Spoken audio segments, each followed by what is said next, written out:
Hola, ¿qué tal? En esta ocasión quiero platicar con ustedes algo relacionado con la suspensión del acto reclamado y particularmente con la naturaleza de medida cautelar que le ha sido reconocida, digamos, hace realmente poco tiempo por los tribunales de la Federación. La suspensión del acto reclamado, entendida como actualmente decía, como una medida cautelar, no siempre fue vista desde esa perspectiva. Por ejemplo, hace ya algunos años, en la séptima época del Semanario Judicial de la Federación, existieron algunos criterios, voy a referir uno como ejemplo. Decía clausura, suspensión, improcedencia contra la por ser acto consumado. La suspensión tiene por objeto evitar la ejecución de ciertos actos y, lógicamente, puede evitarse lo que aún no sucede. De ahí que solo pueda obrar hacia el futuro y nunca sobre el pasado. Esta es la distinción fundamental entre la concesión de la suspensión, que previene daños impidiendo la realización de los actos que los causarían, y la concesión de amparo, que repara los daños ya sufridos invalidando los actos que las originaron. Vean el alcance de esta apreciación. Es decir, solamente tiene efectos a futuro, nunca podría tener efectos adelantados. Sin embargo, bueno, pues hace ya son unas 2 décadas, cuando mucho, y empezó a generarse en los tribunales federales, en la Suprema Corte, la apreciación de la suspensión como una medida que también podría tener ciertos beneficios adelantados, digámoslo así, y bueno, ahora lo previene el artículo 147 de la ley de amparo. En los casos en que la suspensión sea procedente, el órgano jurisdiccional deberá fijar la situación en que habrán de quedar las cosas y tomará las medidas pertinentes para conservar la materia del amparo hasta la terminación del juicio, pudiendo establecer condiciones de cuyo cumplimiento dependa el que la medida suspensional siga surtiendo efectos. Es decir, esta naturaleza que siempre ha tenido, ¿sí? Paralizar, detener, que las cosas se mantengan en el estado en que se encuentran.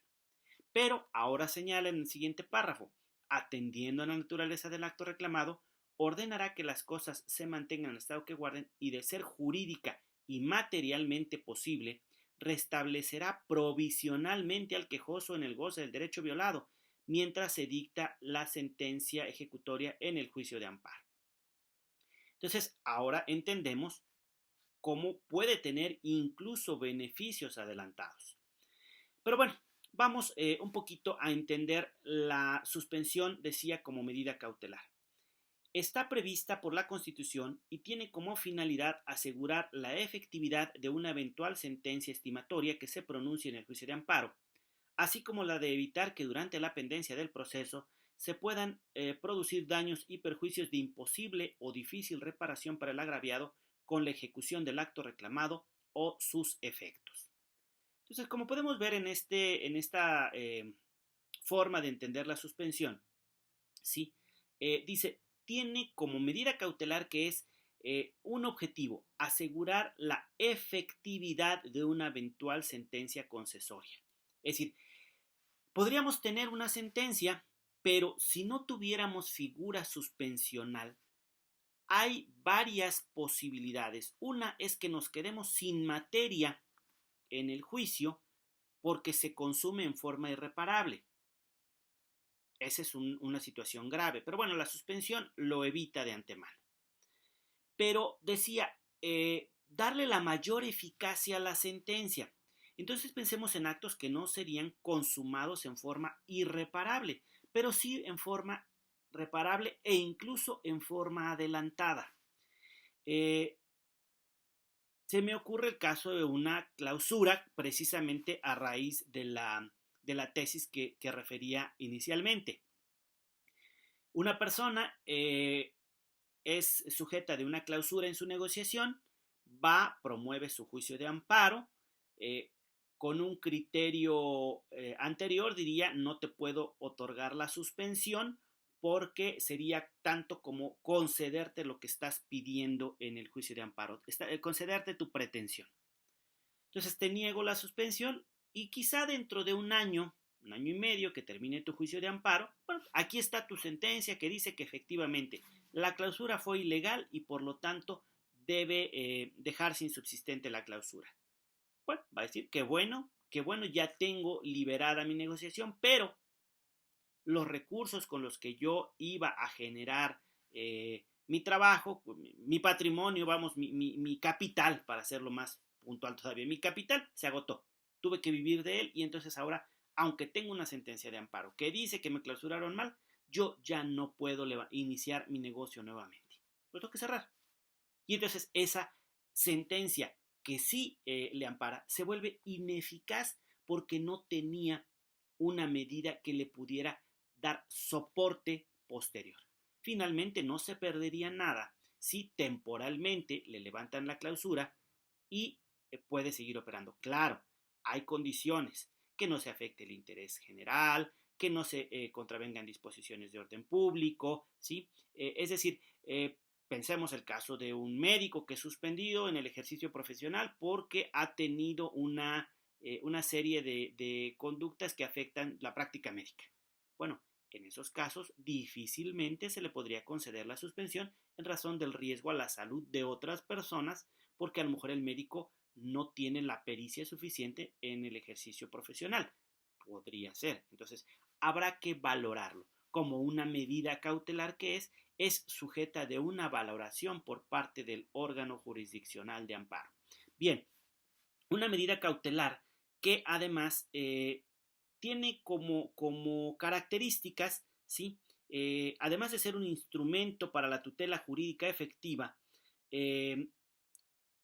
goza de las características de toda medida cautelar. La instrumentalidad, ¿sí? La suspensión no es un fin en sí mismo, la suspensión es un mero instrumento para obtener un beneficio mayor a futuro, ¿sí? La provisionalidad, estas resoluciones no causan estado, aunque exista la figura de la suspensión provisional y definitiva, obviamente al concluir el proceso va a agotarse el efecto de la suspensión.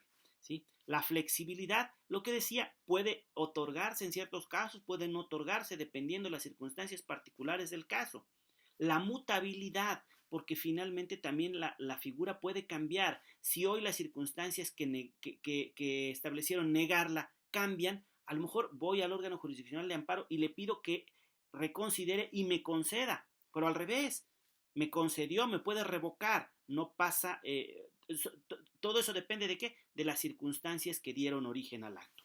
La revocabilidad, ¿sí? Es decir, lo que plantea hace un momento, o sea, me pueden dejar insubsistente la medida si yo no cumplo con ciertas condiciones, si yo no atiendo a ciertos parámetros o si las circunstancias cambiaron, vamos. Jurisdiccionalidad, porque solamente puedo obtenerla a través del juicio de amparo ante un órgano jurisdiccional. No puedo ir a una autoridad distinta a que me conceda una medida cautelar de esta naturaleza, ¿sí? La sumariedad, porque el juicio de amparo tiene como característica, para efectos de la suspensión, que los plazos son muy abreviados, ¿sí? 48 horas para decidir sobre provisional, el informe, etcétera. Perdón, 24 horas, 48 horas para el informe, 5 días para la audiencia. O sea, se acortan mucho los plazos.